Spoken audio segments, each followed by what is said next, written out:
So almost all of our writing is done out loud. And it sounds stupid to say it. You're right, writing out loud. What the hell does that mean?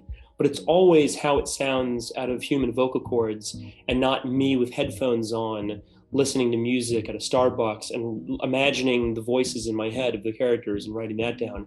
Because that's how I learned in screenplay format how to write. And it never worked for me. I was always writing shitty stuff. The only time that I would realize that my writing sucked was the first day of rehearsal. And I go, oh my God, I'm a terrible writer. This doesn't work. And it was only because I was never doing like a pre-visualization in audio. I wasn't acting it out. I was just assuming that it was going to sound as good as it was sounding in my head. And so I pivoted to write movies this way, and I'm never turning back. That's Jim Cummings, writer, director, and star of acclaimed independent movies like Thunder Road and The Wolf of Snow Hollow. Jim has an approach to screenwriting that's unconventional but extremely effective, as anyone who's seen his intense new thriller The Beta Test can back me up on.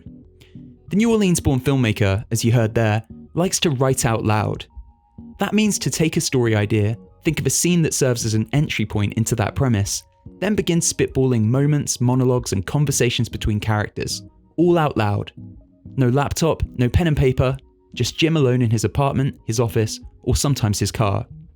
When I'm acting out some of the scenes, it gives you an idea of the space as well. So you can write in funny happenings of the location of like, if a mother is walking in and she's just parked the car, she comes in with a set of keys and they're jangling around, and that becomes like this comic prop in the scene that then the scene could pivot in a direction that is very organic and normal to human behavior in a way that it wouldn't be if you were just writing it, just in your mind rather than actually getting it on its feet and acting it out. I'm Al Horner, and today on How I Write, a podcast about the highs, lows, and workflows of screenwriting. Jim Cummings reveals why he makes podcast versions of his first drafts, complete with music and sound effects to get a sense of his story's pacing.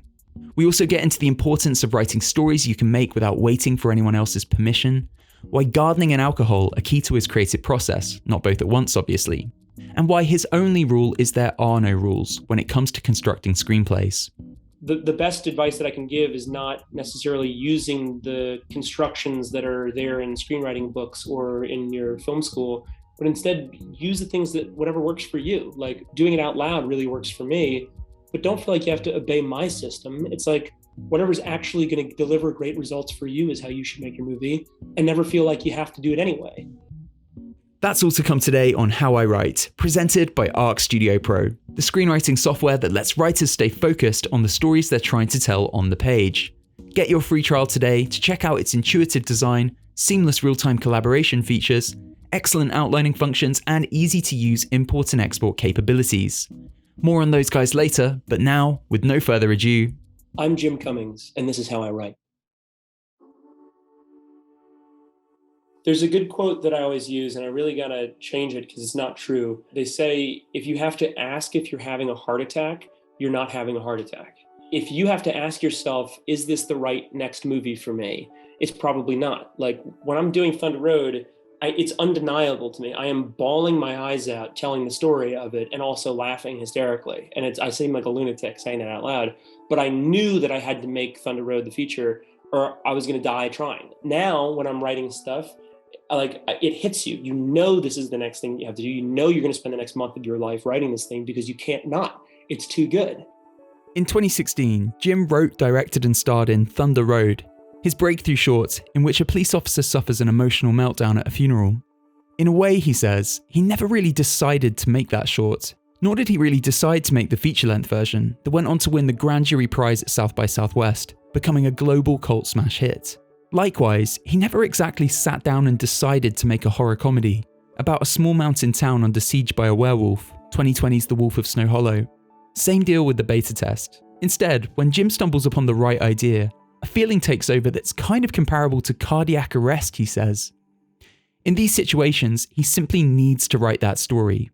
It's a sensation that he then tries to channel into the scripts themselves, especially with The Beta Test. The question wasn't about it hitting me and making me feel like I'm having a heart attack. It was like, how do I make this thing inspire a heart attack in me? How do I make it something that is actually going to make me laugh? It is actually going to make me cry. It was like, I'm trying to force a heart attack here. Jim has a writing partner, PJ McCabe, who was also his co-director on The Beta Test. If you haven't seen that film yet, by the way, you're missing out. It's a disturbing and deeply satirical drama about a Hollywood agent who one day receives a mysterious purple envelope. Inside is an invitation to a no-strings-attached one-night stand. From there, things start to unravel. I won't say any more, but it's a blast. The film began life like all of their projects, as a logline in a Google spreadsheet that they can both access anytime, any place. This is just the tip of the iceberg when it comes to Jim's approach to working on the go, wherever inspiration hits him. Once a heart attack-worthy idea has come to him, and he's begun that process of writing out loud, Jim can pretty much construct an entire movie from the front seat of his car, sat in traffic, using voice-to-text memo apps and the notes section of his iPhone to guide him. We have this metronome that's set from watching 1,000 movies and understanding the internet and Reddit and how people like content, what actually makes people laugh, what actually makes people cry. And so eventually it gets broken down to probably like 3 or 4 projects that I'm working on at any given time. And when something is really moving me emotionally, I'll create this like notes file inside of my iPhone where I'll just do voice to text. And it's 1,000 different ideas that then I move into a Google Doc, and I think of this great idea and I do voice to text and write it down, and then compile this enormous Google document that has all of the ideas for the movie. And I'll organize it with PJ, my writing partner, over a month or so before we start writing the script. Once enough ideas are in place, the pair will start to work on the project in person, improvising scenes together and searching for what they want their story and characters to express and explore. Together they push each other to get the best out of the material and the complicated men often at the heart of these tales. Writing with PJ is really easy because we're actually great friends and we have the same sense of humor. And it's very different from writing in my normal space because I'm never really pushed by friends to see if I can change the scene. I have this one idea, I'm like, this is it, and it might suck. And then doing it out loud with other people, they become the first audience members. And so like, it's really great to collaborate because you get to use other people's brains and have their parlance, the way they speak, their vernacular come out in terms of phrase that is more perfect than anything that I could think of off the top of my head. PJ will set up his laptop on the other side of the table and I'll have mine set up, and we'll go through the Google Doc of what the movie needs to be chronologically, and we'll just start. And it'll be like, all right, we have to do this scene. Let's act it out. And so we'll get up and like start acting the scene out or kind of talking about what it would be. And then once it's good, then we'll write it down. It's like, oh, that's brilliant. And then we'll write down the best improv that came about from us acting it out. If you're familiar with Jim's work, you'll know that his characters are frequently men clinging on in worlds changing around them, whose unraveling states mean they blurt out contrasting thoughts as they come to them. Despite their flaws, there's something usually quite likeable about them. There's a storytelling principle at Pixar that I love, and that I think rings true in Jim's work too. You admire a character for trying more than for their successes. It's not what your protagonist achieves that endears them to you, it's the courage and effort that they put into trying to hold everything together that you can't help but admire. Jim's films might be a little bit more adult and a lot lower budget than Pixar's, but the same applies. His characters try and try and try some more in the face of everything crumbling around them. These traits amongst his characters are born out of Jim's improvisational process, in which he gets to know his characters by stepping directly into their shoes, rather than trying to find them on the page through a laptop screen. I find it to be a tool of verisimilitude, of like, it becomes this incredibly realistic thing based on human biology and how people move in a space and act out. And I mean, it's all kind of driven in the same way of to make me laugh and cry in the scene that I'm writing or whatever it is, but it's just done in a different way. It's not me imagining how the actor should speak. It's me actually doing it and then finding, giving them the toolbox to say, this is how I would do it. And then you elevate it from there. It's become like this incredibly normal way for us to make movies. And having spoken to some of my favorite screenwriters, they always do that. Like Steve Coogan, when he was doing the day-to-day, they would film themselves on a VHS camera and then they would act out the scene before they went over to record it. And then they would rewind it to the parts that they would burst out laughing for. And Armando would say, cool, that part really worked. Let's put that in the show. So like every time I've spoken to my heroes, they're like, oh yeah, doing an audio version of it is totally normal. Jim and whoever he's working with usually establish the plot first, then think of the most interesting character to be put in the midst of that chaos. It's always plot for me first. It's very rarely character. Where like, I remember listening to an interview with Peter Sellers where he does the voice first and then we'll come up with the outfit and the story afterwards. Like he develops the character first. But I'm kind of the exact opposite where I want to say something about something, and then that will be the plot of the movie. And then we kind of use characters as plot devices, unfortunately. And so that's kind of how my brain thinks about screenwriting or filmmaking in general. So it's a weird process where I will have the idea for the movie broadly of what would be dope to do or how it could fit and win an audience's attention for 90 minutes. And then it's just 1,000 different conversations and like months of development before we ever go into screenwriting. As he goes about finding that character and starts forging a journey for them to go on that will test their limits and push them to dangerous brinks, Jim works pretty much exclusively on instinct. As you might expect from a guy who circumvents Hollywood wherever possible, he doesn't pay much attention to traditional storytelling structure. The thing that makes me like movies isn't necessarily the 3-act structure. It's like if I'm entertained the whole time. I'm really, really, really bad at all the screenplay stuff. I don't think I would be a very good screenwriter, but the things that I do write in screenplay format end up being very good movies. Everybody in Hollywood is just like, yeah, but what are the themes? And I'm like, fuck you. It's a dope movie. For Jim, a way more productive and effective thing to do than bury his head in screenwriting books is to pick up a trowel and do a spot of gardening. That's not some laboured metaphor for writing. I mean, literally, gardening. This is how Jim gets his research done, listening to audiobooks and steeping himself in the texture of the time and place that he's planning to write about. Before I could ever accurately write a screenplay without having to delete half of it, it takes me doing a bunch of research. The new movie that we're writing is about the Victorian era in America. It's a lot of audiobooks during me gardening and stuff. And so like, I'd like to think that I seem like a really cool writer, but it's a lot of like listening to Jane Eyre or like, really any of the Bronte sisters' works, and then Jane Austen, and kind of like getting an idea of the turns of phrase, how things work, what it's like inside of the Victorian home. It's kind of like living inside of that space in your mind, kind of like method acting a bit, but it's more like method writing, I guess. And then it's just 1,000 Google notes. Still to come on How I Write, drunk first drafts, why Jim records podcast versions of his own screenplays, and the lesson about his craft that he's reminded of once a year when he writes a check addressed to one Bruce Springsteen. But first, a word about Arc Studio Pro. Screenwriting to me is all about immersion. I want to stay immersed in that dreamy, fantasy-like state while I weave my story and craft my characters. I don't want to be distracted by anything, and I certainly don't want to be thinking about text formatting. Arc Studio Pro understands that. It's so intuitive, it has a minimal and, dare I say, beautiful interface that allows me to stay completely focused on the story I'm trying to tell. If you like to work with a writing partner, well, good news. Arc Studio Pro has seamless real-time collaboration, kind of similar to Google Docs, which allows you and whoever you're working with to stay both literally and figuratively on the same page. Importing and exporting other formats like PDF and Final Draft files is easy. And best of all, it has an always free plan, meaning you can sign up today and start writing. To take your screenwriting to the next level, visit arcstudiopro.com. Click the link in today's show notes to find out more. Okay, let's get back to the conversation. The gardening part of Jim's writing process might sound quite wholesome. The next stage, however, once he's finished his research and written an outline, gets slightly more hedonistic. The first draft, I have to get drunk to write. We call it the vomit draft because we just have to get it out of our bodies, where we'll have a huge Google Doc of all these notes and stuff. And it just becomes very intimidating to look at an empty screen. And you're like, fuck it, let's just start doing it. Or let's start writing the scenes that I know that I'm excited about. And I'll do that. Eventually it becomes this tapestry that is the full movie. But yeah, the first 2 days of it, I have to be drunk. And then I go back and edit it sober. And then for the next several months, I'm fine.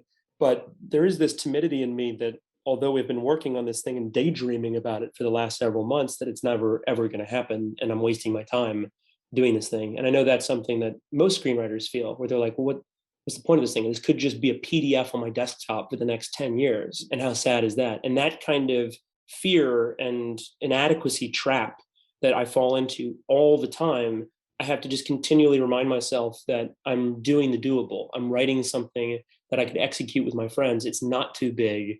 And, write small, write stuff that you can do in your backyard. We're going to need to stop and take a little detour here, because that last point's worth repeating, and is a huge part of how Jim writes. Jim's a filmmaker who really cherishes independence, the right to tell the story that he wants to tell without needing to wait for outside permission. His name is kind of synonymous with do-it-yourself independent movie making in 2021. Remember at the top of this episode when I mentioned his 2016 short film Thunder Road? It featured a Bruce Springsteen song that, well, he didn't exactly ask permission to use. It's all good now though. When the short film blew up, Jim struck a deal with the boss, or whoever handles his affairs, to keep the film online. Now, once a year, Jim writes a check to Bruce for the sum of $1,000. What stuck out for Jim the first time he did this was he wasn't writing the check to Bruce's label or some management company. He was writing it to Bruce himself. That's the autonomy that Jim says he strives for. Write stuff you can make in your backyard without needing Hollywood's permission or help, and it's your name on the checks. You hold the power.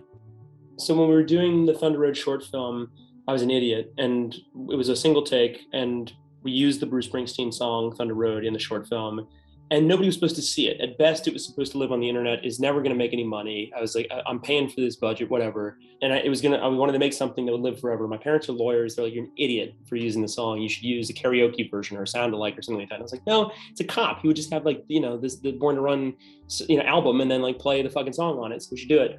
And then I just did it, and it's one long take. We couldn't cut it out. And it just became that. So I reached out on medium.com and wrote an open letter. And the Springsteen family saw it. They also saw the feature. They're very nice pen pals of mine now. We didn't get into trouble, really. And I write him a check every year for $1,000 to keep the Thunder Road short film on Vimeo with his name on it. It says to Bruce Springsteen. It's not to Sony. It's not to any of these labels or anything like that. It's to Bruce because he owns his music. And I own the Thunder Road feature still. I own about 38% of that movie. So every time we make a new movie, people go back to watch the first one.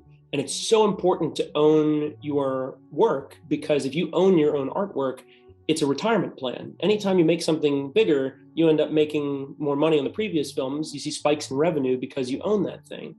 And we're coming about at a time where the internet is so prevalent towards rights, where you can make something, self-distribute like we did with Thunder Road, and you just become like any other production company in Hollywood or any other studio. The barriers of entry are becoming so low because of the exponential growth in technology that you can impersonate a distributor and do it all on your own, and audiences will thank you for it. And you don't have to be removed from the ownership you have over your property. Even now, Jim prioritizes stories that he can tell himself, with minimal special effects or reliance on massive budgets. The beta test, for example, is incredibly gripping, but centers on a story in which the biggest financial outlay, beyond his cast and crew, might well have been just a handful of purple envelopes that are central to the plot. Inspiration for ways to write small just takes a little bit of research, he says.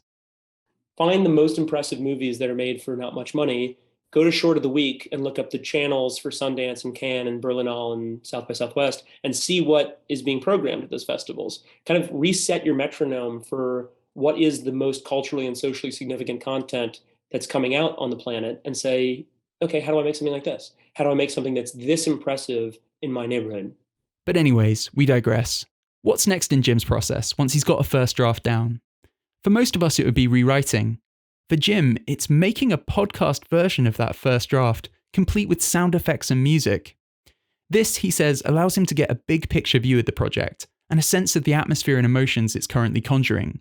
It's something he's able to listen to while running or throw on in the car, coming to conclusions that are going to inform his rewrite. So anytime we have the first draft or the second draft of a screenplay, I'll use the Zoom recorder I'm talking to you on right now, and I'll open up Adobe Premiere, record the entire screenplay as a podcast, and instead of saying interior police station night, I'll say Jim walks into the police station. And it becomes very simple. You don't realize, but that's the only thing that's different about screenplays is the scene heading rather than a radio play or an audiobook. And then I'll play all the parts, or I'll get friends to come in and, loan their voices to do some of the parts if it's confusing. And then I'll put in music and sound design so we can at least hear the movie working.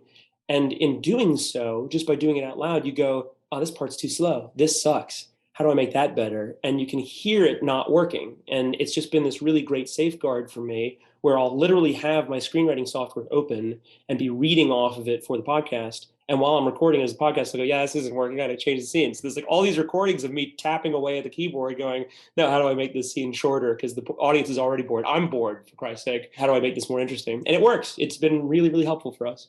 From there, Jim starts rewriting, fine-tuning and fine-tuning until his script has that heart attack feeling that we talked about earlier, that sense of urgency. To him, there's no better feeling than having a finished script that's ready to bring to the screen. When you're acting in and directing your own movie as well as writing it, the writing can sometimes feel like a footnote on all the other obligations and responsibilities that you have towards the project. But Jim still loves the writing process. There's a quote by his producer, Ben Weisner, that he thinks about often when he talks about why he writes, and the special place that writing has within his creative process.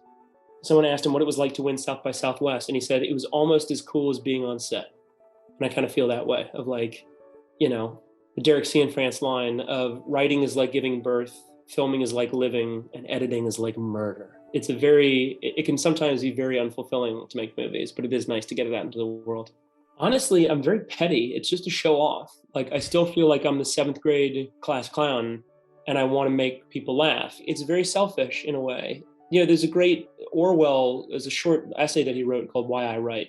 And sometimes he talks about the English teacher that he had that said he would never make it. And he's like, no, I'm writing to say fuck you to you. I'll be one of the best writers in the English language. I think it is very petty and very selfish as to why I write. But I guess just to entertain, just to make people feel less lonely.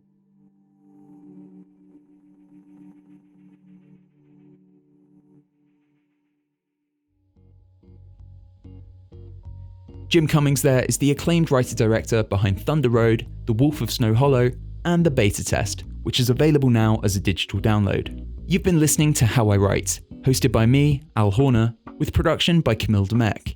Music comes from Oliver Knowles, our theme song is by Nefets. How I Write is brought to you by Arc Studio Pro. Get your free trial today by visiting arcstudiopro.com. Thanks for tuning in, we'll see you next time.